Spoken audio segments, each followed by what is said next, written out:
예, 요즘 LA, 우리 남가주 지역이 매우 가뭄입니다. 그래서 이 가뭄 때문에 사람들이 기후제라도 지내야 되는 것 아니냐.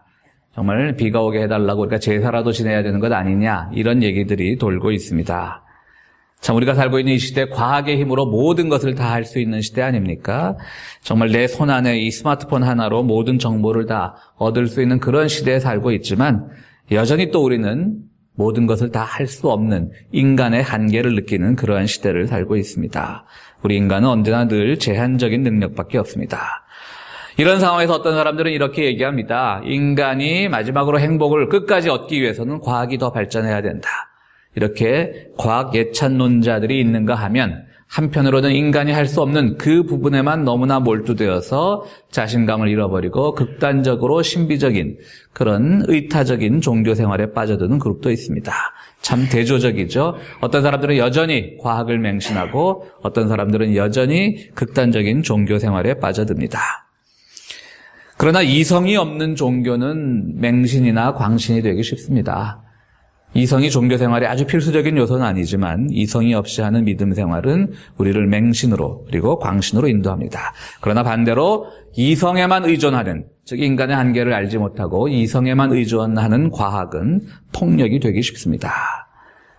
과학과 종교가 정말 사람들의 행복을 위해서 함께 손을 잡고 나가야 하지만 양극단에 있는 사람들은 이것만이 옳다라고 주장하는 것입니다. 과학과 종교가 가장 첨예하게 대립하는 요소 중에 하나가 뭐냐면 바로 기적이죠, 기적. 다른 것들은 좀 대화의 가능성이 있는데 기적의 부분에 이르면 과학과 종교는 첨예하게 대립합니다. 과학자들의 눈에는 기적은 말도 안 되는 겁니다. 그냥 그 원인을 찾아보면 다 그런 이유가 있는 것인데 사람들이 그 원인도 찾기 전에 그것을 기적이라고 말해버린다 라고 이렇게 과학자들은 얘기를 하는 것이죠. 그렇지만 사실 우리가 보면 과학적으로 또는 의학적으로 설명되지 않는 그런 일들이 분명히 일어나고 있습니다.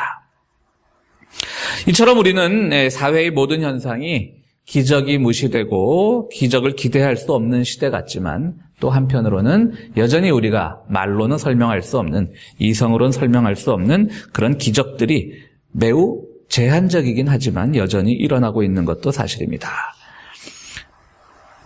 우리는 이번에 그 기후제 얘기들처럼 이 비가 오지 않는 현실 속에서 자연의 위협을 느낀 사람들은 기적에 의존하게 되고 신앙에 의존하게 되고 기도를 하게 되는 겁니다. 그런데 우리가 한 번쯤은 우리는 아무래도 기적을 믿는 크리스찬들이니까요. 우리가 기적을 요구할 때 우리가 그 기도할 때마다 이러한 기적을 주십시오 라고 기도할 때마다 기적이 일어나면 얼마나 좋겠습니까? 병원에 갈 필요도 없이 그냥 병자들이 벌떡벌떡 일어나고 우리가 기도 한번 해주면요. 오늘 오병이어의 기적은 우리가 특별히 성서의 배경을 설명하지 않아도 우리가 너무나 잘 아는 얘기잖아요. 오병이어의 얘기처럼 그냥 기도하면 가난한 사람들, 없는 사람들이 다 나누어 먹게 되는 그런 놀라운 현실들이 발생하고 기도하면 비가 오고 비가 너무 와서 농사가 망칠 것 같아서 또 기도하면 비가 멈추어서 또 적당하게 햇볕이 내려지고 모든 현상들이 우리의 기도대로 기적처럼 일어나면 얼마나 좋겠습니까? 그러나 그렇게 되지 않는 것이죠. 왜 그럴까요? 도대체 예수님 시대에는 성경만 피면, 우리가 복음서만 피면 예수님이 행했던 그 수많은 기적들이 있는데 예수님 시대 2000년 전에는 일어나던 기적들이 오늘날은 왜 이렇게 찾아보기가 힘들까요? 우리에게 던져주는 신앙의 질문이기도 합니다. 그래서 오늘은 우리가 정말 너무나 유명한 사건, 물고기 2마리와 떡 5덩이로 5,000명을 먹였다는 것, 그리고 12광줄이나 남았다라고 하는 이 유명한 사건을 통해서 오늘을 살아가는 신앙인들, 크리스찬들에게 기적이란 과연 어떤 의미가 있는가를 함께 생각해 보고자 합니다. 사건 정말 계속 말씀드리지만 너무 유명합니다. 별다른 설명드리지 않아도 우리가 다 아는 얘기입니다. 수많은 인파가 예수님을 따르니까 그들의 끼니가 걱정이 되었을 겁니다. 그래서 예수님께서 이 많은 사람들을 먹일 빵을 살 돈이 있느냐고 묻습니다, 제자들에게. 그때 빌립이란 제자가 얘기합니다. 우리에게 그만한 돈이 어디 있습니까? 맞는 말입니다. 예수님의 그 공동체 자체가 아주 거지나 다름없는 유랑 선교단체인데 거기에 돈이 있어봤자 얼마나 있겠습니까? 오늘 우리는 요한복음 6장 8절부터 읽었지만 그 이전에 보면 예수님께서 이 사람들을 다 먹일 빵을 살 수 있겠느냐라고 물어보니까 빌립이 우리에게 그만한 돈이 어디 있습니까? 라고 하니까 예수님이 이 성경 요한복음 뭐라고 설명을 하냐면 예수님께서 빌립이 그런 대답 다 할 줄 알고 떠보기 위해서 말씀하셨다. 8절 이전엔 그런 게 나와요. 예수님이 신통하다고 생각하세요, 여러분? 신통하지 않습니다. 이 상황에서 누구라도 그렇게 대답할 겁니다. 그렇잖아요, 여러분들. 저도 집에서 이렇게 의견을 얘기하면 집사람한테 들어오는 반응이 제일 우리한테 그 돈이 어디 있어? 그럽니다. 그럼 제가 모르고 물어봤느냐? 다 알고 물어본 겁니다. 그런 대답이 나올 줄. 그러니까 예수님이 특별히 신통해서 그런 게 아니라 그냥 떠보려고 하셨다는 것도 좀 요한복음 기자가 좀 과장해서 쓴 것 같고요. 그냥 예수님도 답답하니까 제자들에게 물어봤고 빌립이란 제자도 답답하니까 그렇게 그만한 돈이 우리에게 어디 있습니까? 라고 이렇게 대답을 했던 겁니다. 빌립의 마음을 떠봤다기보다는 미리 알고 있었다라기보다는 어떻게 보면 예수님의 예측은 누구나 다 할 수 있는 것이죠. 뭔가는 해야 되겠는데 예수님에게도 당장 어떤 해결책이 없어 보이니까 제자들에게 의논을 했고 제자들 입장에서는 늘 이상주의자 같은 늘 현실과는 떨어져 사는 것 같은 예수님이 답답해 보이기도 했죠. 왜 우리가 저 사람들의 끼니까지 신경을 써야 되느냐.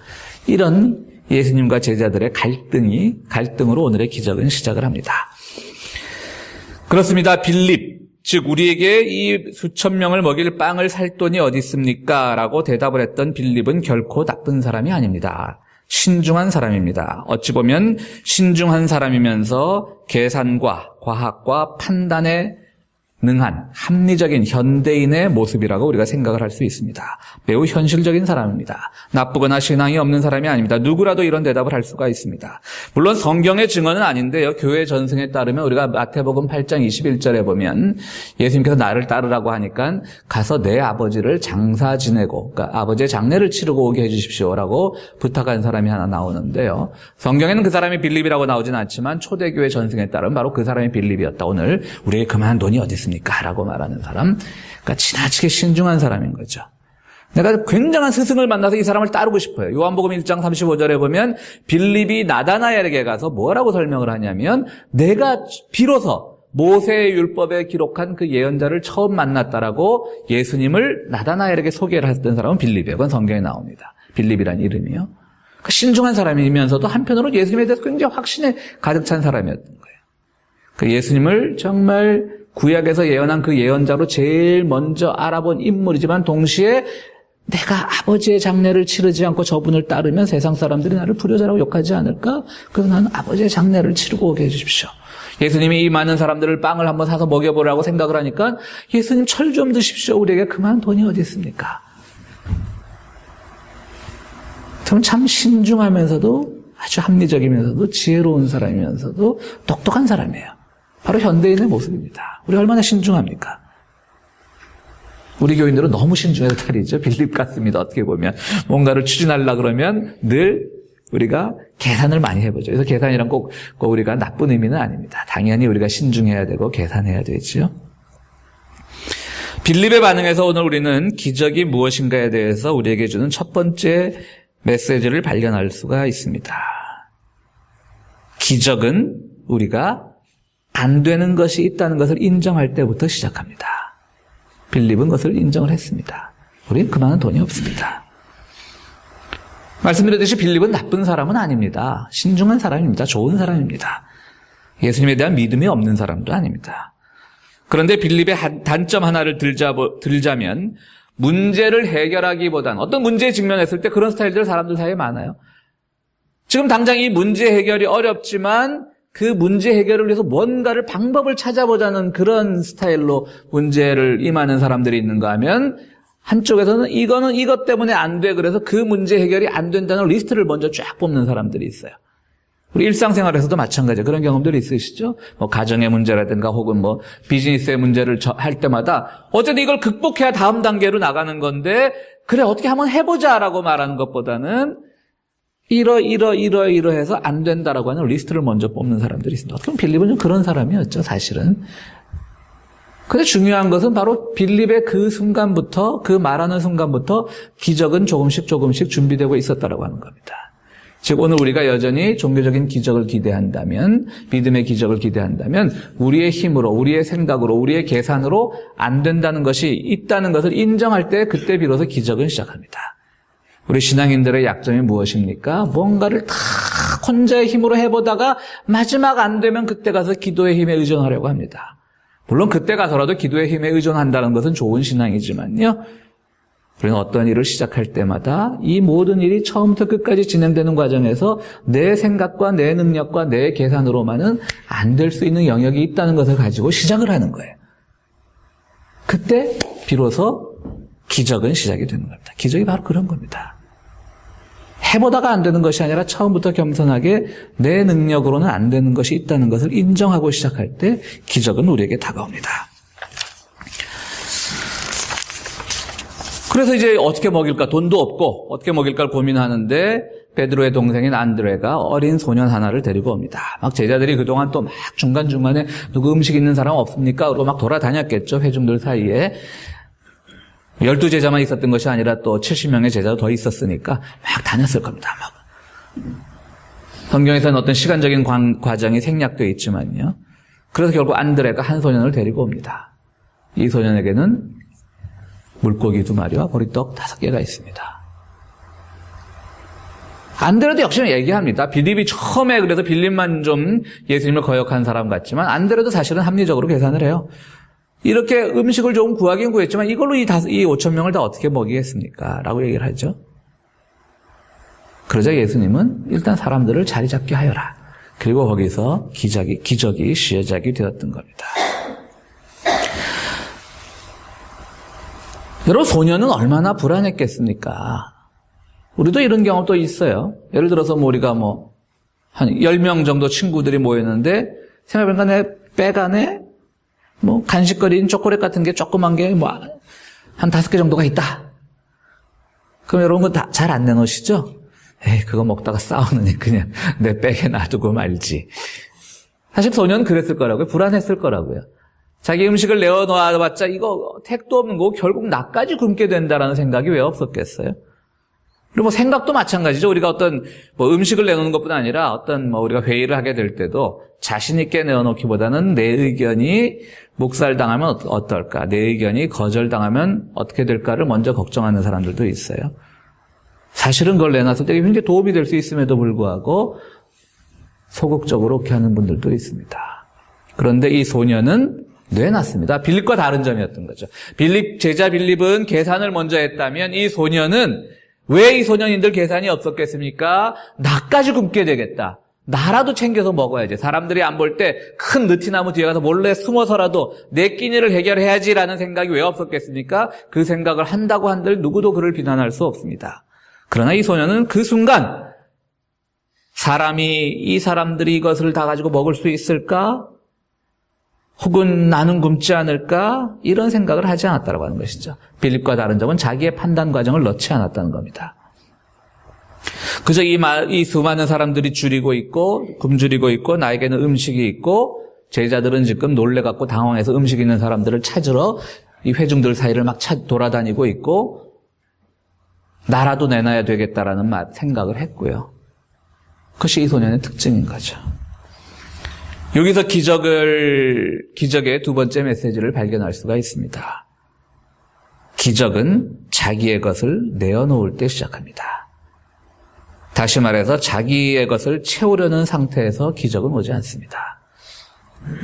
오늘 우리도 분명히 어떤 기적과 같은 기도의 응답을 기다릴 겁니다. 정말 내 삶에 기적 같은 변화가 찾아오기를 하나님께서 살아계신다면 내 기도에 응답해 주시기를 믿습니다.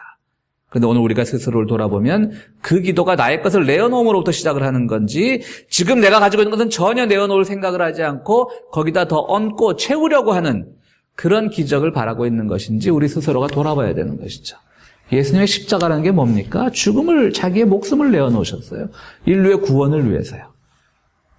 왜 그런 어떻게 보면 무모한 일을 감행을 하셨겠습니까? 하나님은 전지전능하고 위대하셔서 예수님의 희생 없이도 십자가 사건 없이도 인류를 구원하실 수 있었을 터인데 그런 것보다는 정말 자기의 것을 내어놓는 것을 가장 소중한 목숨까지 내어놓는 것을 우리에게 가르쳐 주시길 원했던 것이죠. 기적은요, 내 것을 내어놓을 때부터 시작합니다. 오늘날 우리의 신앙생활들이 왜 자꾸 잘못된 방향으로 가기 쉬운가 하면 더 채우려고 하는 데서부터 우리가 잘못되는 거예요. 내 것은 전혀 내어놓으려고 하지 않습니다. 그럼 기적은 결코 오지 않습니다. 그리고 우리가 백날 기도해 본들 왜 2000년 전에 그 예수님의 시대엔 많던 기적이 오늘 나에겐 일어나지 않습니까? 라는 그런 기도는 의미가 없다라고 하는 것이죠. 이 소년은 내어놓았던 것입니다. 예수님께서 이제 이 아주 미약한 음식을 가지고 사람들을 먹이시기 위해서 하신 말씀이 사람들로 하여금 자리를 잡게 하여라 라고 이렇게 말씀하셨습니다. 오늘 우리 10절에 보면 예수께서는 사람들을 앉게 하여라 이렇게 하셨는데요. 자리를 잡게 하여라 이렇게 말씀을 하셨습니다. 자리를 잡게 하라는 말은 뭐냐면 예수님이 이 기적의 현장으로 우리를 파트너로 생각하시고 초대한다라고 하는 말입니다. 오래전에 여러분들 왜 우리 지금 한류 열풍의 시초가 된 허준이라고 하는 그 한의학 드라마를 잘 아시죠? 그 허준이라는 드라마를 통해서 유행어가 된, 이렇게 드라마나 개그맨들이 웃겨서 왜 유행어라는 말들 많이 하시잖아요. 그 유행어가 된 말이 있습니다. 뭐냐면 그 허준이라고 하는 드라마에 그 이면식이라고 하는 배우가 나와요. 근데 이제 허준이 막 이 명의로 소문이 나고 사람들이 막 그 의원 앞에 줄을 막 와서 막 그렇게 난 이 질서가 없으니까 그 이면식이라는 배우가 뭐라고 얘기했냐면 줄을 서시오 그랬어요. 그런 말도 많이 들어오셨죠.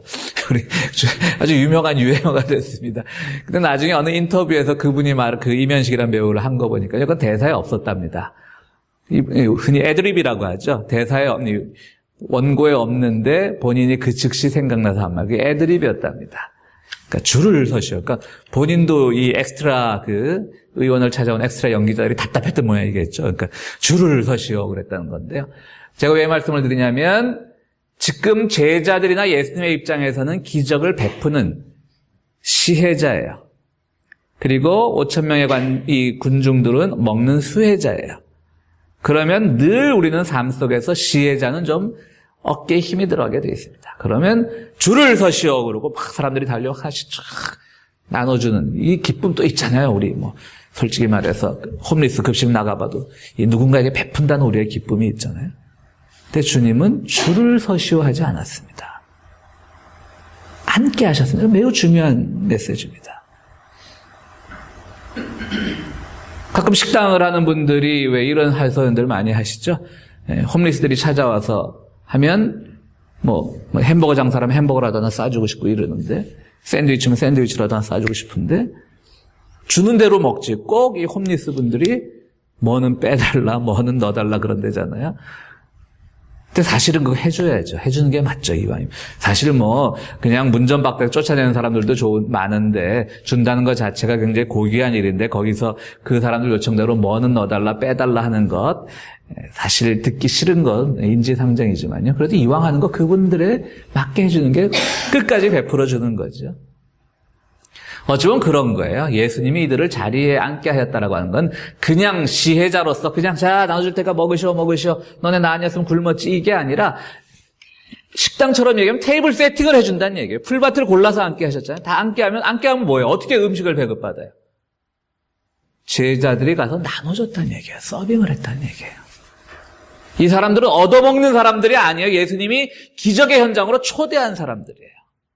이게 굉장히 중요한 겁니다. 기적의 현장으로 초대받은 사람들은 그 기적에 함께하면서 그 기적의 창조자가 되어야 되는 거예요. 기적에 나에게 모든 기적이 왔구나. 오늘 굶을 뻔했는데 내가 음식을 먹었구나 라고 해서 수혜자에 만족하는 것이 아니라 같이 이젠 시혜자가 되어서 창조자, 기적을 만들어 나가는 사람이 되라고 하는 그런 주님의 아주 큰 배려인 거예요. 거지 음식 나눠주듯이 그냥 준 게 아니라 자리를 잡게 하고 제자들이 돌아다니면서 다 나눠준 거예요. 굉장히 의미 있는 말씀입니다. 여러분들 아는 분들에게 초대를 받아서 갈 때 단순히 그걸 음식을 얻어먹으러 가는 건 아니지 않습니까? 그 생각하면 우린 집에 쌀이 없나 뭐가 없나 그 집에 가서 그 사람이 오늘 생일잔치에 초대를 했다 그러면 그 생일잔치에 집에 가서 그 생일잔치 초대한 사람을 위해서 함께 놀아주고 함께 즐겨주는 책임까지 갖고 가는 것이죠. 그래서 선물을 가져가는 겁니다. 그냥 얻어먹으러 가는 게 아니잖아요. 그죠? 그럼 그분이 생일날 사람들을 초대하고 기분이 좋으면 그분의 기분에 맞춰주고 이래야 되는데 안 그런 분들도 계세요. 가끔은, 그죠? 생일잔치 초대가 갖고 그분이 막 이 잔치를 연 분이 기분이 좋아서 막 아주 흥분하면 같이 박수 쳐주고 같이 그분을 그날은 주인공을 만들어줘야 되는데 꼭 그런 분들이 있죠. 뭐 우울한 얘기 한다든가 거기 가서 남은 기뻐하는데 뭐 심지어는 내 아는 어떤 사람은 작년에 생일잔치 끝나고 집에 돌아가다가 뭐 차 사고로 죽었다든가 뭐 이런 말 하는 꼭 그런 분들 한 명씩 초치는 분들 계세요. 그분들은 진정한 파트너가 아닌 거죠. 그 잔치의 주인공이 돼야 되는 거예요. 오늘 주님께서 이 기적의 현장에 부르신 건요, 너희들은 그냥 먹고 떨어져라라고 하는 속된 말로 그게 아니에요. 이제 먹었으면 나와 함께 새로운 기적을 만들어가자라고 하는 것이죠. 그게 주님의 부르심이에요. 그러니까 여러분들이 기적이 주는 세 번째 메시지는 바로 뭐냐면요, 여러분 너무 기적을 받는 것으로만 생각하지 마시고 이제 기적을 여러분들이 스스로 만들어내는 것으로 생각을 하셔야 되는 거예요. 그게 기적의 창조자라는 겁니다. 그래도 오늘 군중들을 보십시오. 군중들은 오늘 그들이 원하는 대로 다 먹었다 그랬어요. 그래서 그들이 예수를 다시 찾습니다. 그들을 왕으로 세우려고 합니다. 왜? 저 양반만 쫓아다니면 우리가 평생 굶지는 않겠구나. 그들이 누군가를 위해서 음식을 줄 생각은 하지 않는 거예요, 앞으로. 내가 저 예수라는 자를 쫓아다니면 평생 굶지 않겠다. 그렇기 때문에 이 기적만 계속되기를 원한다면 우리는 이제는 노동하지 않고도 먹고 살 수 있다. 그러니까 막 예수를 왕으로 세우려고 하니까 예수님이 오늘 우리가 읽은 15절 마지막에 가면 한적한 산으로 도망을 가셨어요. 피신을 가셨어요. 기적의 의미가 그게 아닌데 내가 너희들에게 기적을 베푼 거는 물론 그 출발은 지금 먹을 것이 없어서 굶주린 너희들과 함께 먹으려고 했던 것이지만 너희를 그냥 내가 나눠주는 빵이나 먹고 떨어지는 그런 존재가 아니라 같이 기적을 만들어 나갈 사람으로 초대를 했던 것인데 이 사람들은 전혀 그게 아니라 계속 얻어먹기만 하려고 하는 그런 마음으로 예수를 왕으로 세우려고 했던 거예요. 그러니까 예수님이 오죽했으면 도망을 가셨겠어요. 피신을 하셨다라고 나왔어요. 야, 이건 아닌데 어떻게 사람들이 이렇게 받아들일까? 그렇습니다. 오늘 우리 기적의 마지막 주제를 말씀드리자면요, 똑같은 기적은 일어나지 않습니다. 오병이어의 기적이 오늘날 왜 일어나지 않겠습니까? 예수님은 피신 가셨습니다. 도망가셨습니다. 우리로 하여금 새로운 기적을 만들기를 원하고 계신 겁니다. 그래서 새로운 기적의 창조자가 되는 겁니다. 오늘 누군가 우리가 굶고 있다면, 우리 주변에 누군가가 굶고 있다면 똑같은 기적이 일어나는 사람은 예수님 우리에게 먹을 것을 주십시오라고 기도할 것입니다. 똑같은 기적을 원하는 사람은요. 그러나 주님이 이제 더 이상 똑같은 기적을 주지 않습니다. 기적이라는 게 여러분 한 번 일어났기 때문에 신기한 거지 그게 또 일어나고 되면 기적이 아니에요. 근데 사람들은 자꾸 모르니까 예수님에게 똑같은 기적을 베풀어 달라는 것이죠. 그럼 오늘날 우리가 그런 현실에 처한다면 이제는 우리의 것을 내놓는 것이죠. 예수님, 저 사람이 굶고 있습니다. 저 사람을 위해서 왜 오늘의 현실은 이렇게 부조리합니까? 기도하는 것이 아니라 이 부조리한 현실 속에서 예수님이 직접 개입하셔서 이 부조리한 현실을 뒤엎고 모든 사람들이 편안하게 살게 해주십시오라고 기도하는 것이 아니라 그러면 똑같이 일어난 거니까 기적이 아니죠. 오늘 우리가 기적의 창조자가 되어서 내 것이 지금 겨우 이 소년이 가지고 있던 그 하찮은 음식처럼 보잘것없을지라도 내 것을 통해서 내가 기적의 창조자가 되어버리는 거예요. 그때 주님의 뜻이 우리에게 진정으로 살아오는 겁니다. 똑같은 일이 일어나면 기적은 아닌 것이죠. 제가 주보를 만들면서 항상 설교 주제와 관계 있는 그런 찬송가를 찾으려고 그 찬송가 검색하면서 뭐 찬송가 600장 넘는 가사를 제가 다 외우고 있을 수는 없으니까요. 컴퓨터로 이제 그런 프로그램에서 가사를 검색해서 이렇게 찬송가를 선정을 하는데요. 제가 이렇게 설교를 준비하면서도 기적은 다시 일어나는 것이 아니다.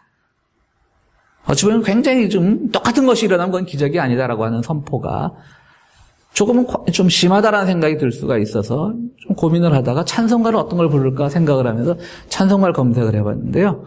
그런 놀랍게도 찬송가에 기적이라는 단어가 들어간 찬송이 딱 하나 있습니다. 그것도 608장인가 혼인 찬송 중에 예수님께서 가나의 혼인잔치에서 기적을 베푸신 것처럼이라는 그 하나만 있어요. 근데 우리가 뭐 누구 결혼식도 아닌데 오늘 혼인 찬송 부를 수가 없잖아요. 기적이라는 게 우리 신앙 참 중요한 건데 찬송가에 하나도 없어요. 왜 그럴까요? 바로 오늘 우리는 기적을 찾는 신앙이 되어서는 안 되는 거예요.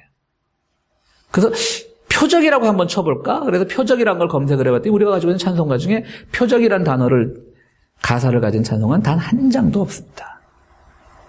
그것은 기적은 우리가 신앙생활하면서 기적이나 뭔가 내 힘으로 안 될 것 같은 일들이 막 바라는 그러한 신앙을 우리가 가지고 살아가지만 실제로 찬송가에서조차 우리에게 기적을 찾으라고 요구하는 것이 아니라 오히려 우리가 새로운 기적, 새로운 삶의 창조자라고 되라고 말씀을 하고 있는 겁니다. 오늘 고린도전서 1장 22절, 25절도 말씀하지 않습니까? 유대인들은 기적을 찾는다. 뭔가 표해야지 표적을 찾는 거예요. 그리스인들은 헬라 철학답게 온갖 지혜만 찾는다. 그거 아무것도 아니다. 그리스도를 믿는 사람에게는 십자가만 찾으면 된다. 그것이 모든 기적의 출발점이고 표적의 출발점이고 기도 응답의 출발점인 겁니다. 사랑하는 성도 여러분, 오늘 우리는 올 한 해도 우리 교회를 위해서, 우리 삶을 위해서 많은 기적을 베풀어 주기를 주님께 기도해야 되겠습니다. 그러나 그 기적이 정말 무엇인지, 어떤 기적인지 우리가 늘 생각하며 하나님 앞에 기도해야 될 것입니다. 똑같은 기적은 다시 오지 않습니다. 성도 여러분들께서 새로운 기적의 창조자가 되어 주십시오. 우리의 한계를 인정하고 또 우리의 것을 내어놓고 또 기적의 현장으로 우리를 부르신 그 주님의 뜻을 이해하면서 우리가 믿고 기도하고 나아갈 때 여러분들의 삶의 현장에 놀라운 주님의 응답이 있고요. 여러분들이 더 이상 기적의 수혜자가 아니라 기적의 창조자가 될 줄로 믿습니다. 사랑하는 성도 여러분, 모두 다 올 한 해는 여러분들이 주님께서 허락하신 그 모든 아름다운 기적의 창조자가 되어서 여러분들의 삶도 풍성해지고 이웃의 삶도 풍성해주는 귀한 경험의 소유자가 되기를 간절히 바랍니다. 우리 함께 기도하시겠습니다. 함께 기도하실 때 다음 주 우리 임직예배, 창립기념예배 위에서 기도해 주시고요. 올 한 해도 우리의 삶 속에서 하나님께서 정말 우리가 기적을 창조할 수 있는 그런 능력을 주시기를 기도하는 시간 갖도록 하겠습니다. 함께 기도하시겠습니다.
사랑의 주님, 올 한 해는 저희들 삶이 그리고 주님께서 세우신 우리 평화의 교회가 기적의 한 중심에 있기를 원합니다.